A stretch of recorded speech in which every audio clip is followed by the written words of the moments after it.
K R ನಗರ ಮಹಿಳೆಯ ಅಪಹರಣ ಪ್ರಕರಣಕ್ಕೆ ಸಂಬಂಧಪಟ್ಟಂತೆ ಪ್ರಕರಣ ರದ್ದು ಕೋರಿದ್ದ ಅರ್ಜಿ ಹಿಂಪಡೆದ ಎಚ್.ಡಿ. ರೇವಣ್ಣ ವಿರುದ್ಧ ದೋಷಾರೋಪಕ್ಕೆ ನೀಡಿದ್ದ ತಡೆ ತೆರವುಗೊಳಿಸಿತ್ತು ಹೈಕೋರ್ಟ್. ಕಾನೂನಿನಂತೆ ಪ್ರಕ್ರಿಯೆ ಮುಂದುವರೆಸಿದ್ದ ವಿಚಾರಣಾ ನ್ಯಾಯಾಲಯ.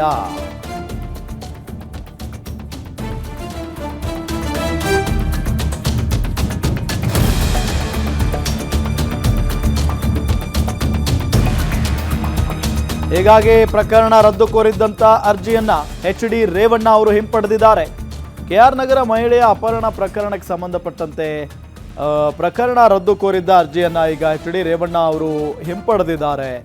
ರೇವಣ್ಣ ವಿರುದ್ಧ ದೋಷಾರೋಪಕ್ಕೆ ನೀಡಿದ್ದ ತಡೆ ತೆರವುಗೊಳಿಸಿದ್ದಂಥ ಹೈಕೋರ್ಟ್ ಕಾನೂನಿನಂತೆ ಪ್ರಕ್ರಿಯೆ ಮುಂದುವರೆಸಿದ್ದ ವಿಚಾರಣಾ ನ್ಯಾಯಾಲಯ. ಹೀಗಾಗಿ ಪ್ರಕರಣವನ್ನ ರದ್ದು ಕೋರಿದ್ದ ಅರ್ಜಿಯನ್ನ ಹಿಂಪಡೆದಿದ್ದಾರೆ ಈಗ ಎಚ್.ಡಿ. ರೇವಣ್ಣ ಅವರು.